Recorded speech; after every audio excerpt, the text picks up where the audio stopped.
Welcome to Snowmobiling Then and Now, the interactive video series.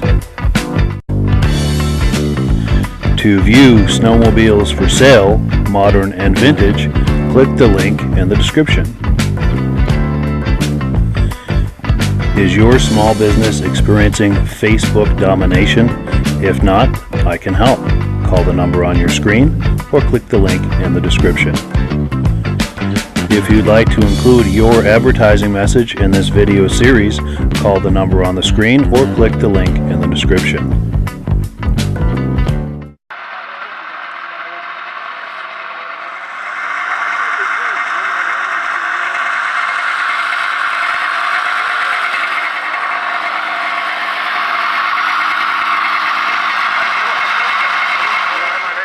We're racing here in Lisbon, New Hampshire today. Got a 340 Skidoo here, 603. Got some sponsors: Vermont, Tamaha Tavern, Lego Snowboards in Southampton, New Hampshire. We got Bridge Road Bait and Tackle in Salisbury, Mass. And WJ Brunette Landscape Construction. Nice. We're here in Lisbon. They got a beautiful track here, and we're going to give it hell. Good. How about these other sleds? Any thoughts on these? Or These are all restored, and they're all just ready to go. This one here is probably the fastest sled up here, and that's a 340. And then the one next to it, these are first and second place sleds in the qualifier. And I'm not sure where Jason ended up. I think he was third here. A lot of competition here today. nice. Perfect day, perfect weather. Where's Timmy Billadou? We need an interview for the vintage. Jason was second. Second, my bad. Sure. All right. Nice. So, yeah. Cool. Thank you so much. It was nice meeting you. Thanks a lot. All right. Go vintage.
Introducing the new Rotax 900 Ace Turbo, the first ever factory-produced turbo in a Skidoo snowmobile, designed, developed, and built by Rotax.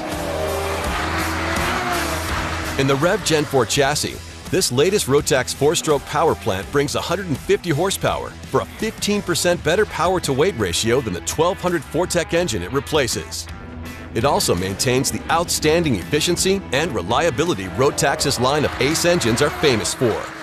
Paired with the Rev Gen 4 platform, it gives riders the benefits of 4-stroke durability with the thrill factor of a turbocharged engine, all wrapped up in a lightweight, highly responsive package. Utilizing the shortest possible path between manifold and turbo assembly, the 900 Ace Turbo delivers stunning acceleration with virtually no turbo lag. Its electronically controlled wastegate automatically adjusts boost pressure for optimal power in any conditions. Cooler air creates more power. The intake charge is cooled through an air-to-air intercooler. The front of the snowmobile has added venting in the hood to maximize cool airflow to the radiator and intercooler. The turbo unit itself is oil lubricated and liquid cooled for maximum durability. The finned clutch design creates the best possible airflow around the belt and clutches, providing exceptional, long-lasting belt durability. When paired with a P-drive clutch, the 900 Ace Turbo instantly delivers strong, precise throttle response on every squeeze. The Rotax 900 Ace Turbo is one more way Skidoo is making every ride your best ride.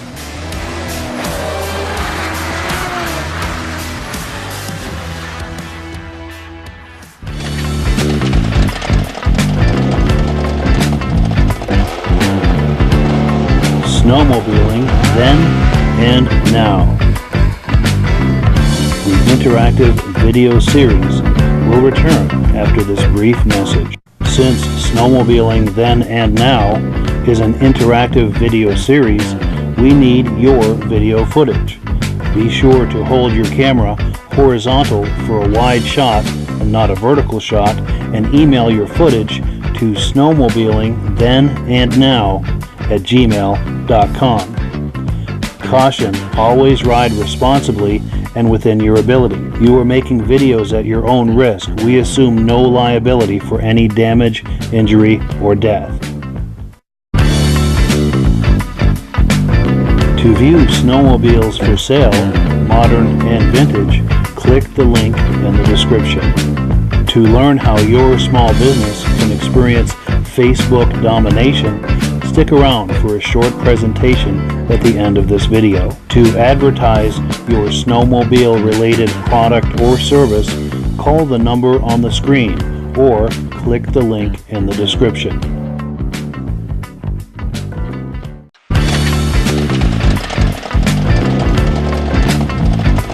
You are watching Snowmobiling Then and Now, the interactive video series. And this is a 1967 Sno Jet Model 300. The model number comes from the cc of the engine. It's a 300cc 15 horsepower Hearth engine. This sled came, not only were they built in Canada back in the day, but this one was restored up in Canada and brought into the US by a collector up in Turner, Maine. And I bought it from him a couple years ago when he was selling out his collection. Like I said, it's been restored. It's an older restoration, but fairly decent job on it. These sleds were, I don't want to say a handful, but you had to ride them. They're very tippy, but they would go through the snow pretty good, and they were a blast to throw around. This was actually the third year of Sno Jet production. Sno Jet started producing sleds in 1965, and in that year only about 24 were produced. In '66, only 300 Sno Jets were imported to the United States. In '67, it was more of what we probably consider a normal run, and there was a pretty good run of these in. And as the years went by, Sno Jet grew not only in Canada but the U.S. And there's a lot of people around, and Sno Jets have gained a lot of traction in the hobby, and they've become a desirable sled.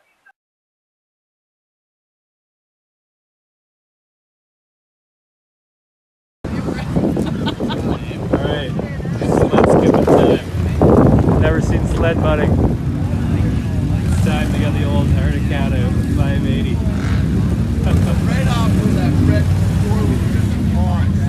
Where are you going first? I want to go that way. Yeah. Turn around and come back this way. Come back through. All right.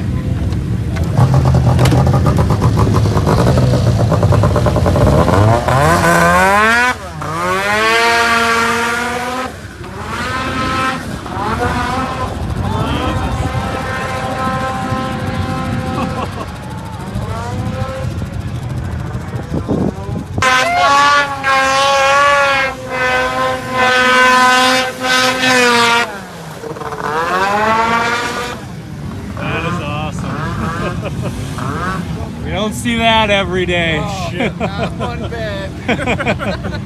Oh, man.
the snowmobile show in Derby, Vermont, and I brought my 440 SRX. It's a 1976 model, first year for the Yamaha water-cooled engine.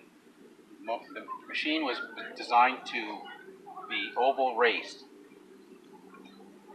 Let's talk about the construction of the snowmobile. We have an aluminum chassis, the lightweight, very thin fiberglass hood. You can see it bends easily, very light. We have an aluminum ski versus the metal. The suspension does not have any shock absorbers in it. Again, you don't need any suspension for ice oval racing.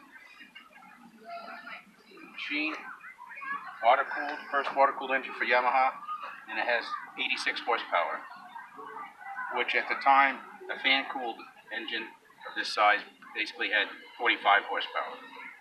So very, very high horsepower engine. This machine is all original.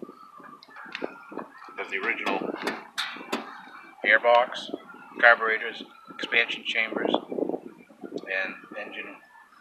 It has a 2-gallon gas tank for lightweight, and again, they didn't need large quantity for oval racing.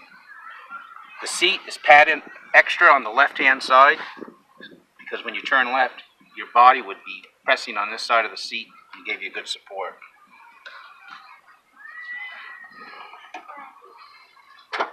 Nice. Very nice example of an all-original 76 SRX 440.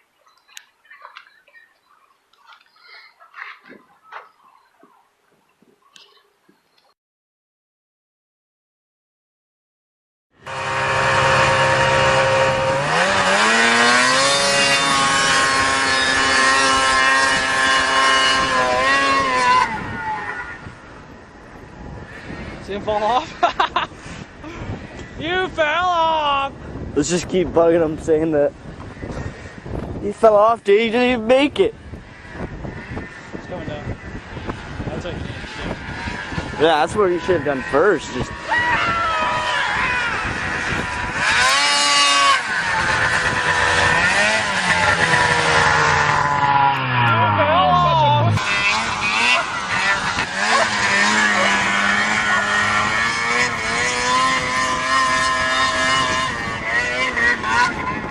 Oh, he didn't even try to get air. He let off. He's scared of it.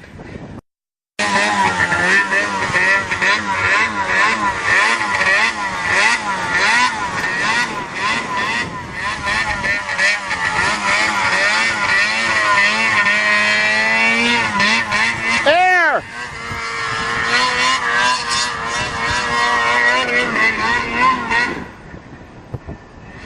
He still don't want to get air.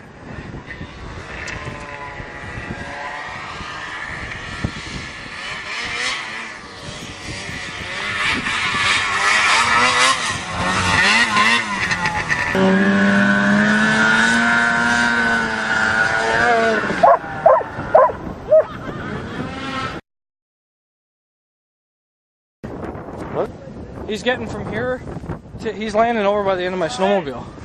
Landing on the road. Oh yeah! That looked big from down here.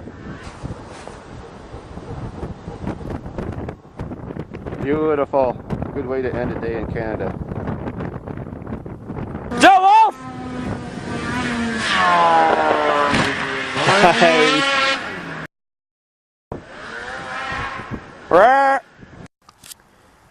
Hey guys, I'm gonna do a belt change here today. I got the phaser out, and the belt blew the other day, so I had to put my spare belt on, which is a really crappy belt. I wouldn't trust it to go anywhere.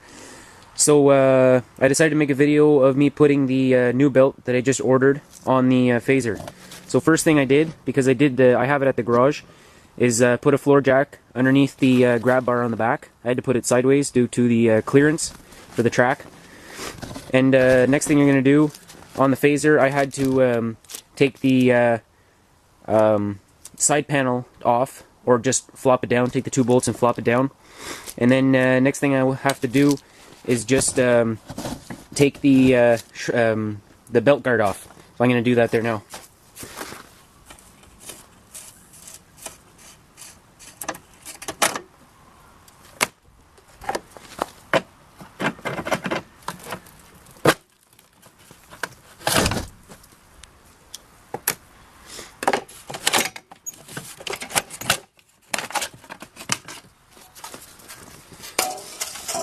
There you go. It was just a bolt on the front and then a pin on the back. So I'm going to take the old belt off now.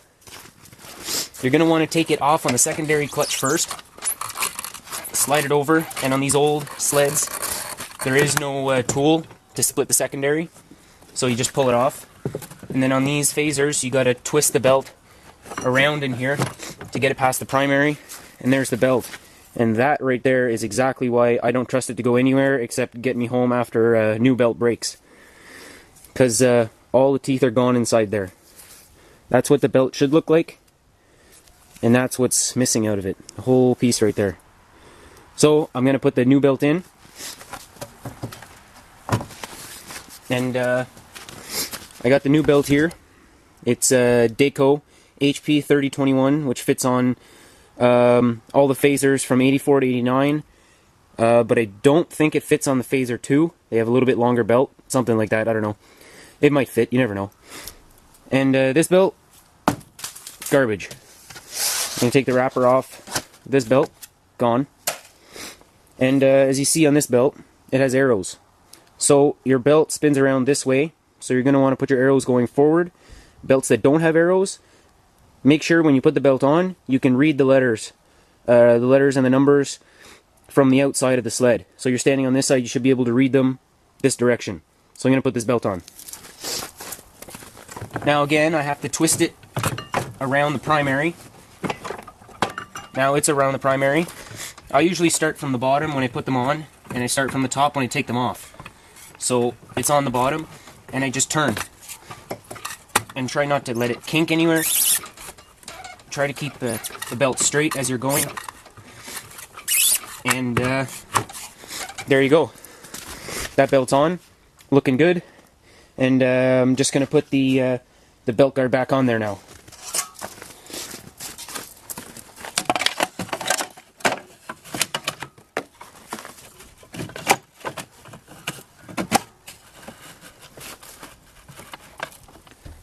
Now it's easier with pliers on this because you got to slide it into like a locking piece there, and then just pull it out.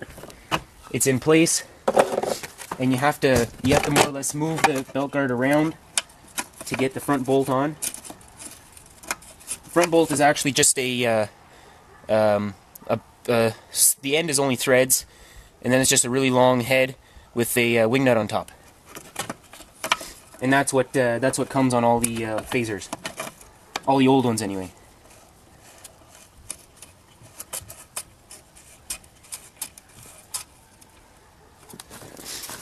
There you go. That was my video on changing the belt on a phaser.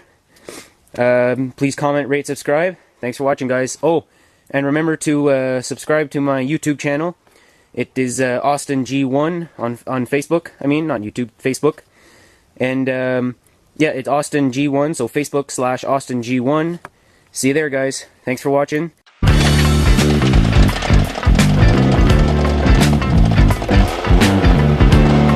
Snowmobiling then and now. The interactive video series will return after this brief message. Since Snowmobiling Then and Now is an interactive video series, we need your video footage. Be sure to hold your camera horizontal for a wide shot and not a vertical shot, and email your footage to snowmobillingthenandnow@gmail.com. Caution, always ride responsibly and within your ability. You are making videos at your own risk. We assume no liability for any damage, injury, or death. To view snowmobiles for sale, modern and vintage, click the link in the description. To learn how your small business can experience Facebook domination, stick around for a short presentation at the end of this video. To advertise your snowmobile-related product or service, call the number on the screen or click the link in the description.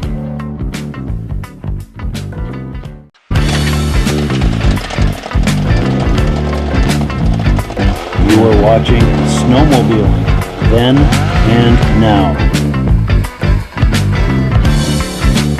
the interactive video series. This is my 1973 Harley-Davidson Y440. Chrome skis, pretty good shape, not mint. New seat cover. Seems to run really good this year. This was a good sled. The best part about this sled is that.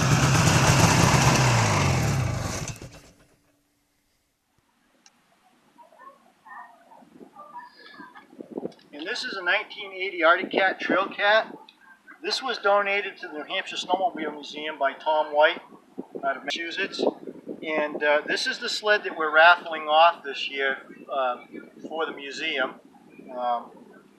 The sled was in pretty good shape when Tom brought it home from Michigan. It needed some detailing, and with help from a couple of the other museum members, I've gone through it, cleaned a lot of it up, done some touch-up paint work. We've replaced the skis, some of the stripes, and the rear suspension's been gone through. We replaced broken and worn cleats, and it's really been brought up to snuff. It's a good running sled. It's a 440cc, and they're pretty peppy for what they are. It'd be a good all-around family sled. It's really a one-up, but it's a big enough seat on it and enough suspension on it that an adult could ride with a child on it.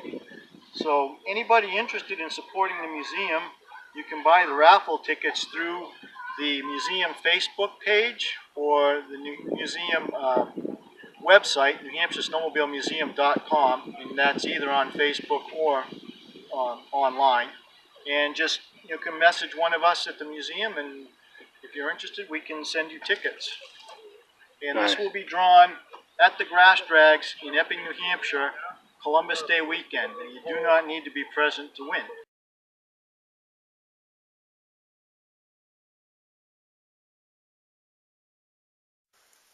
Delilah, are you ready to go?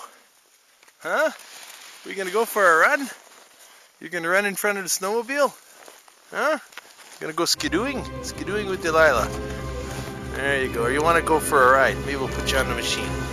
Let's start it up.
Hey, D.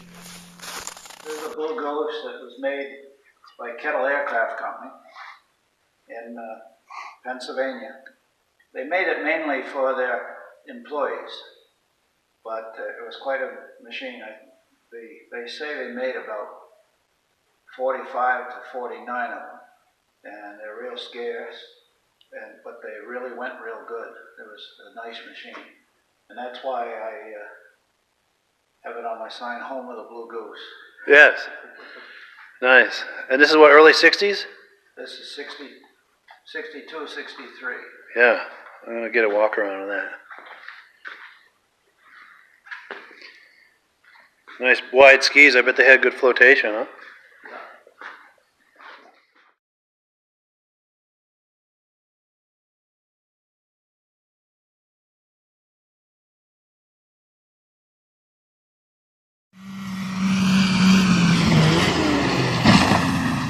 Okay, we're in Forest, Manitoba, Snow Fever's Antique Snowmobile Show and Swap Group. I've got Cam Hales here. He'll tell you a little bit about his machine. It's a 1966 snow scoop made by the Robin Oddwell Company out of Calgary, Alberta. They were a heavy construction track building company. They decided to get into the snowmobile business and build a cheap snowmobile, but found they couldn't compete with Skidoo and only made them for 2, maybe 3 years.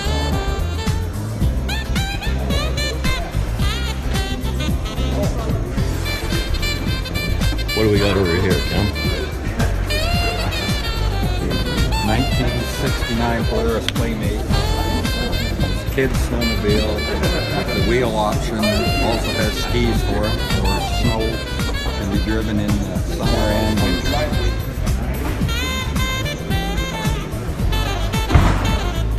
It's made small and light for the kids to handle and load in the back of the station.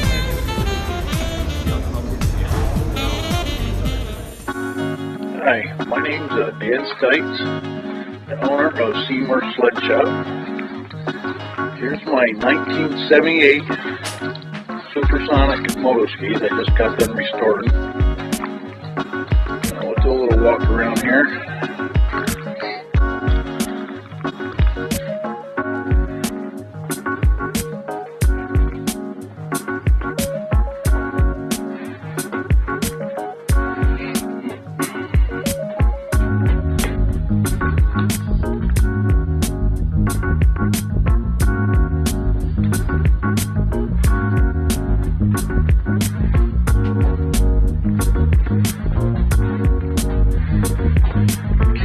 A beautiful sled.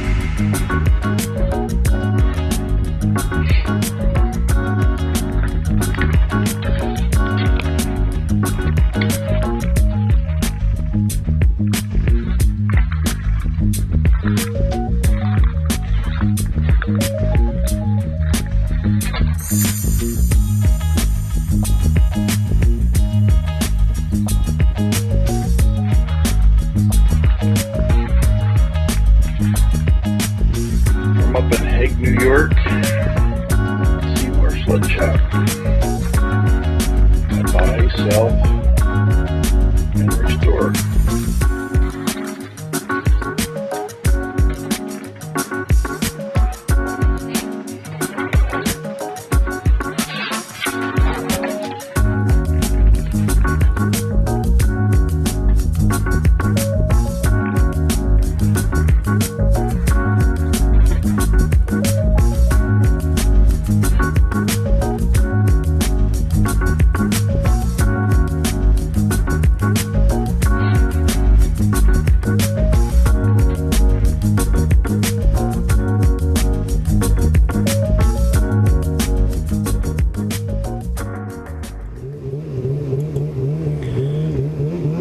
So while we're looking at this footage, this river footage, I'm going to read an article to you that was from September 24th, 2015 in a Norwegian newspaper.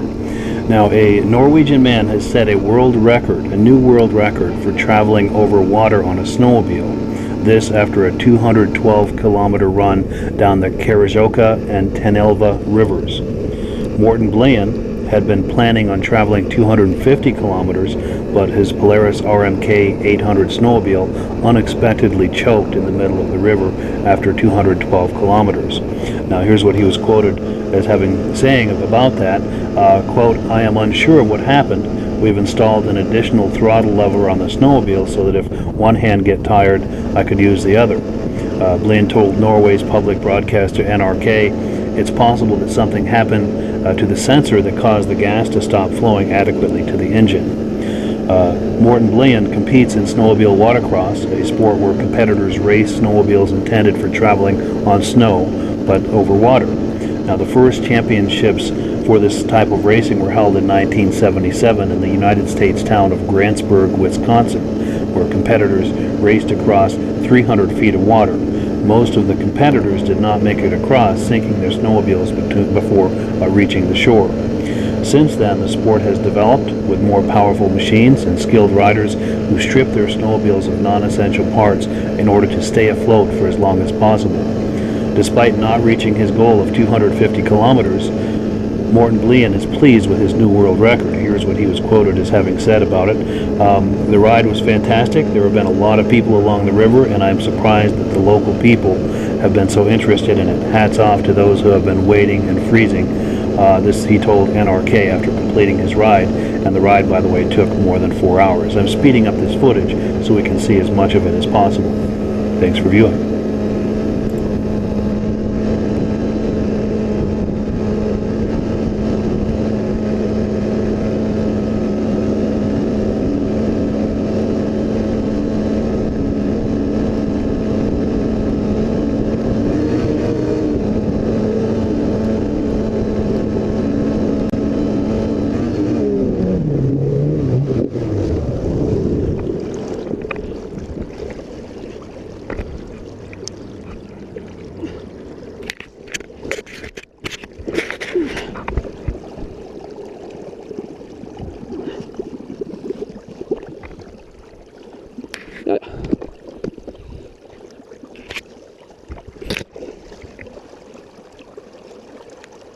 I'm Robert Lefevre, and these are my two sleds here.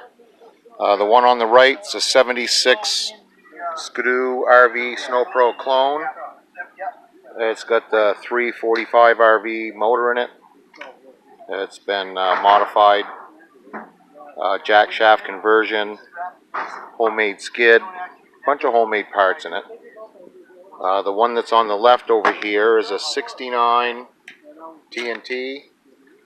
It's a mod, 340 single, a bunch of homemade parts on this one as well. It's been ported. I built a pipe for it. Runs real good. Nice sleds to play around with. Having fun.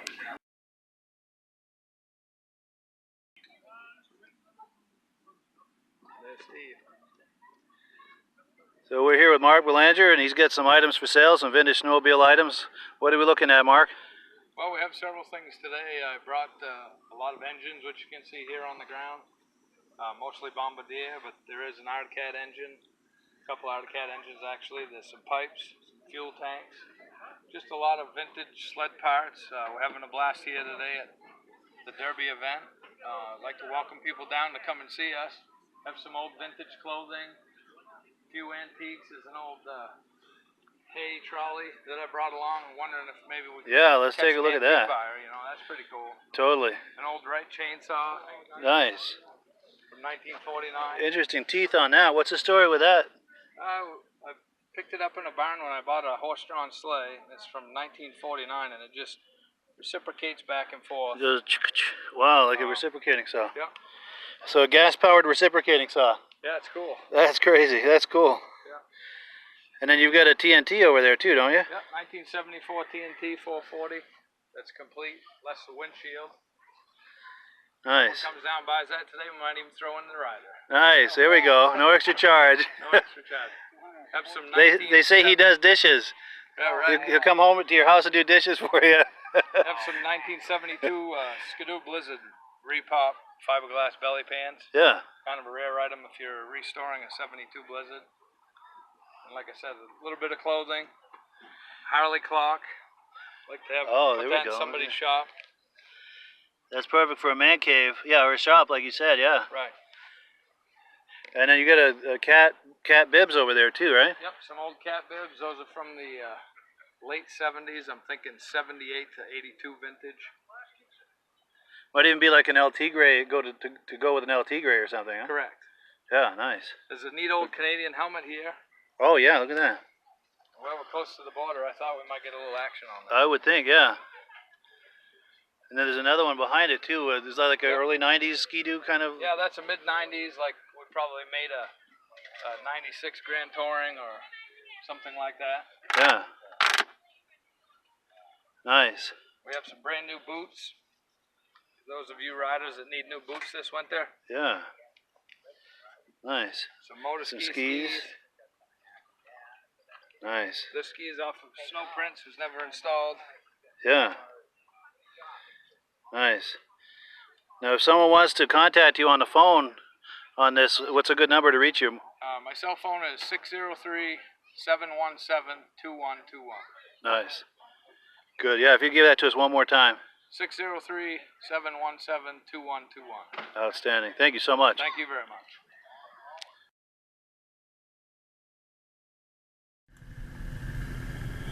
Now let's take a little trip to Mackinac Island, Michigan. Now, Mackinac Island is unique in that there are no cars allowed on the island, but in the winter they do allow snowmobiles to ride on the streets. Let's take a little tour.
else have you got here, bud? I see some bogey wheels. And we've go got ahead. many items here. These are a lot of the parts I buy in parts lots, trying to get parts for the sleds I'm restoring. And sometimes you buy some parts, you know, and I look for the Sno Jet Kawasaki stuff, Yamaha engines. But a lot of odd stuff can come in. And a lot of this is what I've, you know, I can't use it, so anybody else can, you know, I'm willing to sell it and hope support my snowmobile habit. Yeah, for sure. We have a lot of different stuff here, ranging from the bogey wheels. I'm not even sure what they fit. That'd be something that the individual would have to know. Get a close-up on it.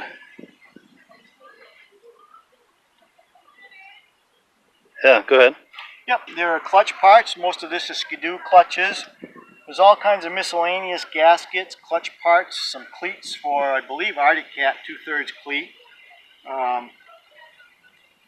Starters, pull springs, throttle and brake levers, coolant hose for I don't know what. It's a side decal for a liquefier snowmobile, some rear view mirrors, Comet clutch parts. Again, if anybody knows what they fit, you know, we've got a few things. Pistons for Yamaha snowmobiles. These are Polaris ignition coils. They're the pulsar coils and the lighting coils that go in the old Polaris engines. And here's a Willwood hydraulic brake for an Arctic Cat. And as we move down, we get into some of the Sno Jet parts that I don't need. There's a chain case, front drive shaft, track clips, bushings, some suspension parts. These are a trim piece for the side of Sno Jet SST and Star Jet models. Steering, tie rods, speedometer cables, some miscellaneous intake tubes. Some of these fit the 72 Thunderjets and a few other models that use the intake tubes. This piece is for a 73 Thunderjet. It's what they call the sump tank. It mounted down low behind the engine, and what it was used for is when the pump would draw off of this and the fuel would run down into this tank from the fuel tank, and what it did was allow it to keep running on the oval track so that when you're turning the corner, the fuel pickup wouldn't come out of the fuel and starve the engine. This thing typically stayed full of fuel, so you would never lean out and burn the engine. We have a few other miscellaneous parts. These are a chain case maintenance cover that goes on the Thunderjet chain cases. This is the intake cover. This is a reproduction piece made by a gentleman out in New York that I know. There was a call for these for the early Sno Jets, the 60s era into early 70s. These plastic parts break or get lost. So, you know, a lot of the collectors need to replace them. There's an exhaust and seat pan for Kawasaki snowmobiles. We have a couple of used helmets here. Still good, you know, usable. We have a set of Arctic Cat bibs, woman small. And then over here, we have a collection of new old stock decals for late 70s, early 80s Kawasaki sleds. A few different models. And in this box we have an LTD, Kawasaki LTD piston, fits the 81 and 82 LTDs. And last but not least, I have a Sno Jet jacket over here that I've got for sale. Nice, I remember those. Good. It's in pretty decent shape. It could use a little bit of attention. The zipper is coming a little loose, could be restitched. But in overall, it's in pretty good shape for a collector that either to wear or just use it as a display for a, you know, a show or something. For a man cave. Nice memorabilia piece. But I have a few of them and I don't need them all. Yeah. And now you get a couple of tracks here too, I think, right? Yes. One of the tracks is for this one that's bundled up is a new old stock track. It fits the 73 to 75 Sno Jet Whisper Jet. And this one over here belongs to Tom, and I know it's an Arctic Cat, but I don't know what model it fits. Gotcha. And if someone is interested in any of these items, what's a good way to get a hold of you? I will give you a card to take a picture of, and my info is on this along with my email address. Get a good focus on there. There we go. I got a good shot on that. Just hold that for a minute. This is how you could get a hold of me if you're interested in anything. 603-496-5452. Correct. Outstanding. Well, thank you, bud. I appreciate it. I buy and sell Sno Jet parts. Always looking for parts slots for Sno Jet or Kawasaki. If anybody's got anything for sale, and if you need something, give me a call and maybe I can help you out. Outstanding. Thank you very much. Thank you.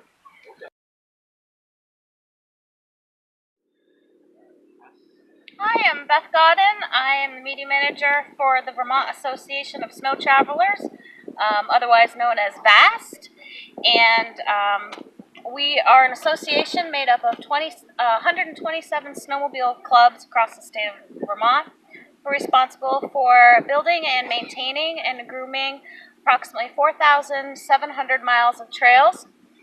So you can see all of our trail systems wind throughout the entire state. We come down into different towns where you can access gas and lodging and food.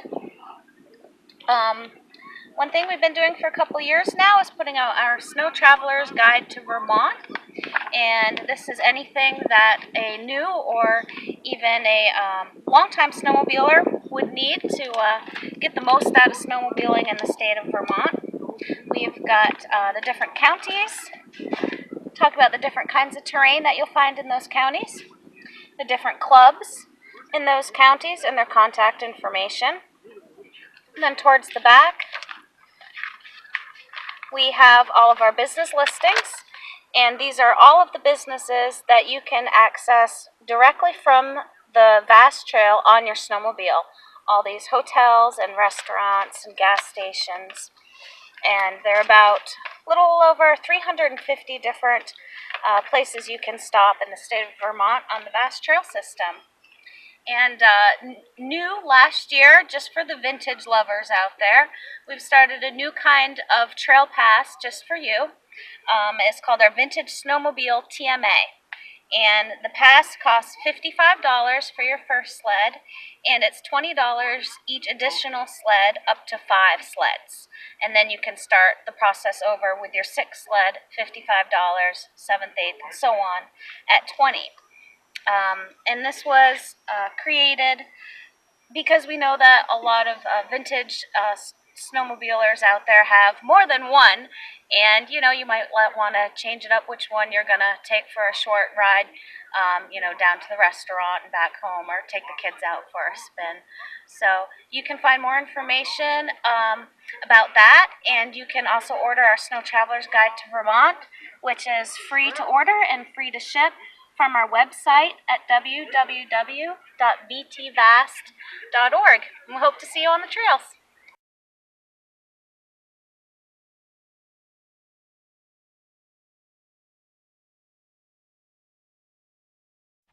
Howdy folks from Long Haul. Today we're going to be skidding small logs out of the woods with the snowmobile. Got a bunch of logs that are already cut and way down in the valley of our property there, so about 70 feet down. And man, it'd be a pain in the butt to try to haul them out on our backs. And there's like, I mean, making a road down there to haul them out with a truck or an ATV or something, which we don't even have an ATV, but if we were going to haul them out with a 4x4, well, it'd be, you know, I don't know, it'd be having to cut down more trees, and there's ruts and rocks, and you know, the snow just makes it nice and smooth for the most part. And you know, so I blazed the trail in with just the snowmobile itself, and then later that same day hauled a sled through there to kind of pave it and then let it harden up overnight. And now I'm hauling logs out like this one you see here.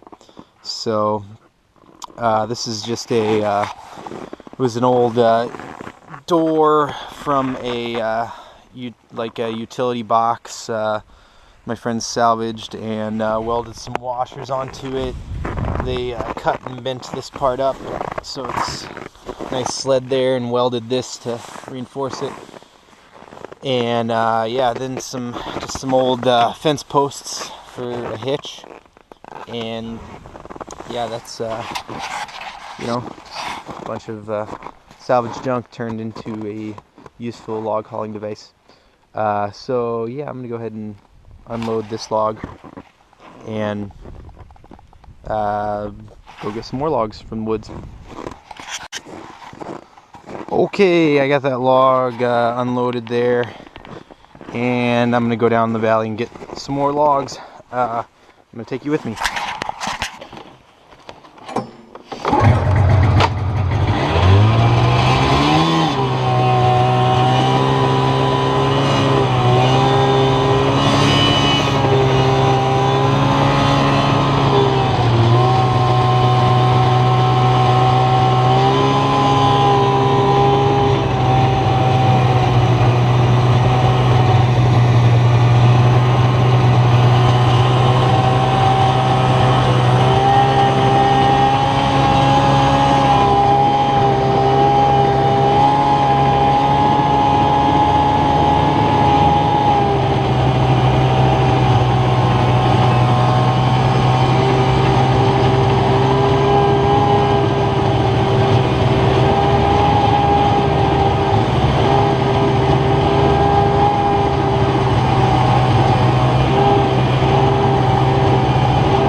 There's a pile of logs there. Imagine you could tell by that, you could probably tell by that video that it'd be pretty difficult to get a truck down here. But anyway, I mean, you can't even tell, but you know, we're also there's about 2.5 feet of snow on the ground right now, so I'm riding over stumps and rocks and all kinds of irregularities in the ground that the snow kind of smooths out. So if you think it's lumpy looking when there's snow, you should see it when there's no snow. So anyway, I'm gonna load one of these logs up. Let's try one of the larger logs. The smaller ones I was doing 2 or 3 at a time, but this one is too big for me to lift by myself. I can lift. It's too heavy to lift by myself. I can lift one end at a time, but not really the whole thing.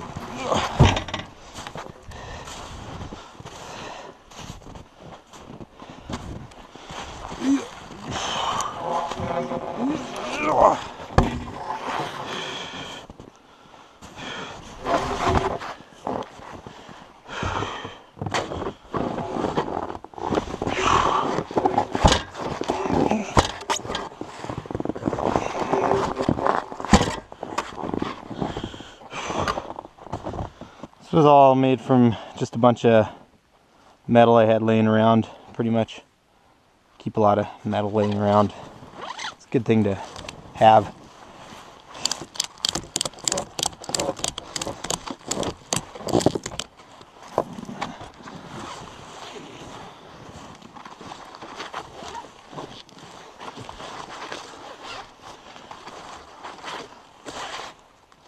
Okay.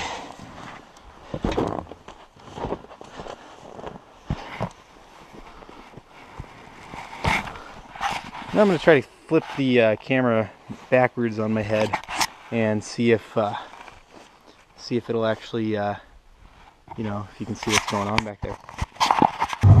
Here we go.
There you go, skidding logs with a snowmobile.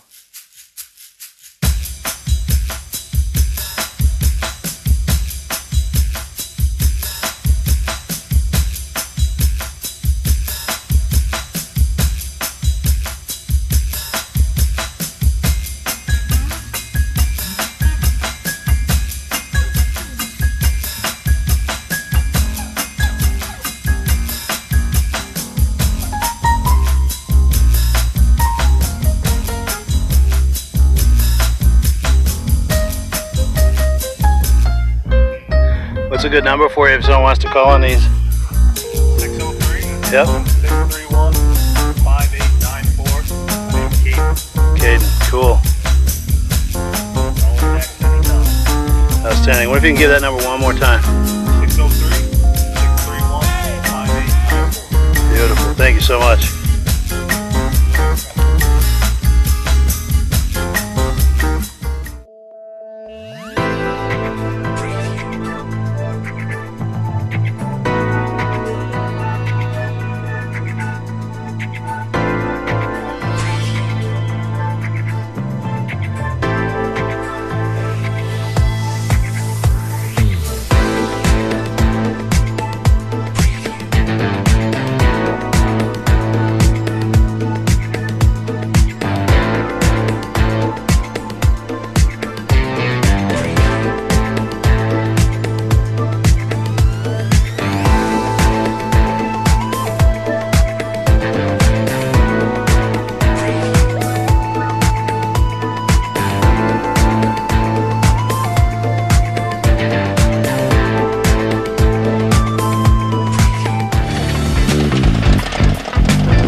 Snowmobiling Then and Now. The interactive video series will return after this brief message. Since Snowmobiling Then and Now is an interactive video series, we need your video footage. Be sure to hold your camera horizontal for a wide shot and not a vertical shot, and email your footage to snowmobillingthenandnow@gmail.com.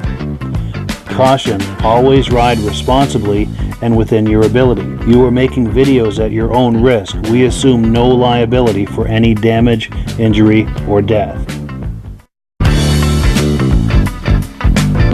To view snowmobiles for sale, modern and vintage, click the link in the description. To learn how your small business can experience Facebook domination, stick around for a short presentation at the end of this video. To advertise your snowmobile related product or service, call the number on the screen or click the link in the description.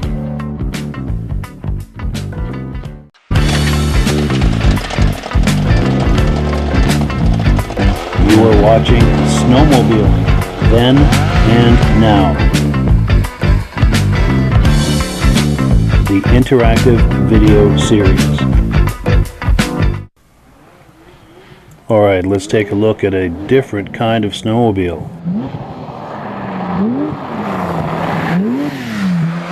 This is the 2019 Porsche 911 GT3 RS. This is a car that is at home on the street as it is on the track.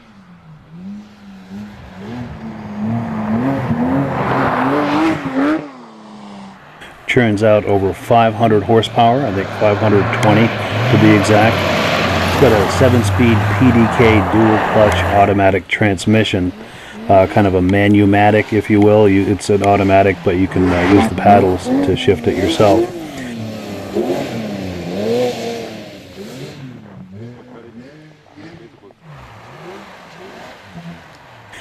Now this is 520 horsepower at the rear wheels, and legendary race driver Walter Rorrell is managing to not spin this out on the track. A rear engine car with 520 horsepower and rear wheel drive. Mere mortals would just spin this out on a snow covered track.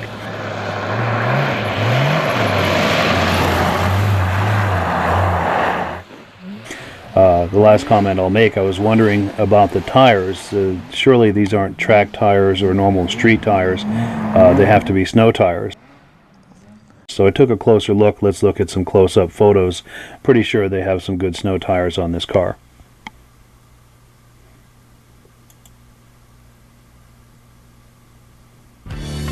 Let's take a look at some upcoming events.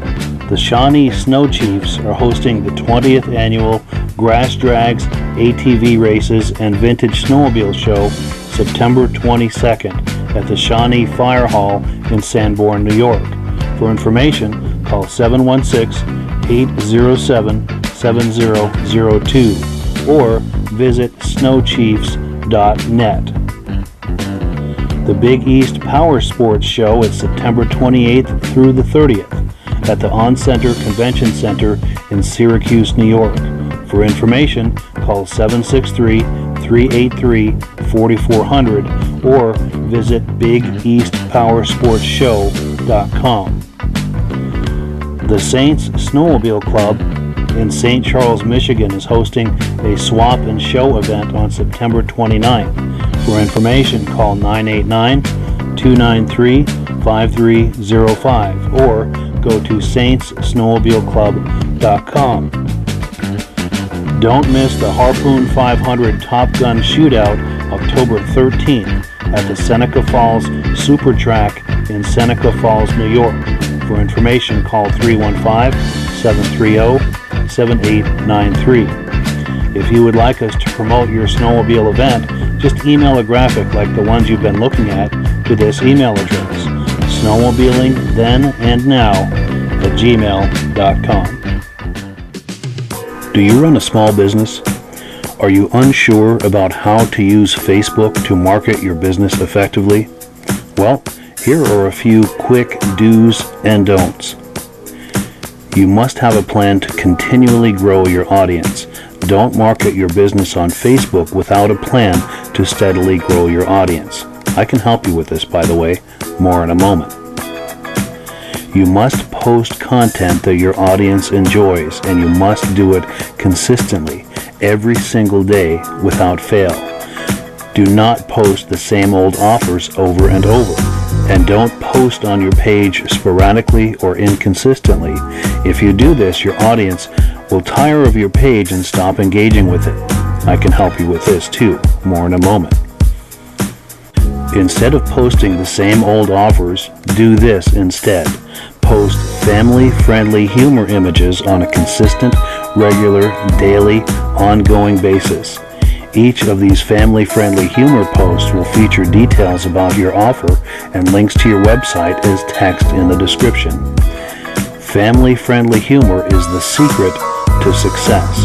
Instead of posting the same old offers, you are now posting content that is fun and engaging. It never gets old. Your audience will no longer tire of the same old offers because people will share your posts with their friends and family. And your marketing message and a link to your website is a part of every single post.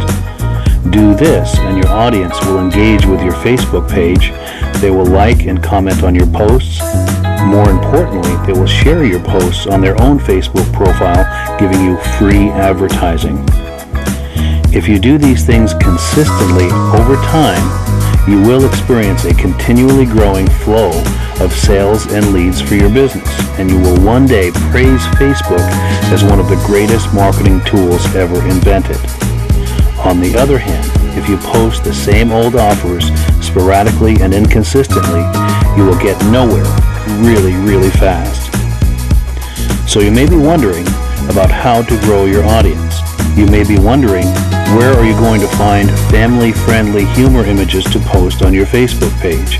And you may be wondering, how are you going to find the time to post family-friendly humor images to your Facebook page on a consistent, regular, daily, ongoing basis? Well, I am here to help you with that. For a modest monthly fee, I will set up a promotion to grow a unique and custom audience that is right for your business. I have thousands of family-friendly humor images that I can post to your Facebook page, and I will post my family-friendly humor images to your Facebook page on a consistent, regular, daily, ongoing basis. You know you need to be marketing your business on Facebook. If Facebook marketing is an ongoing headache for you, consider outsourcing it to me. Call me today for a free consultation. My name is Mike, and I can be reached at 480-626-0055.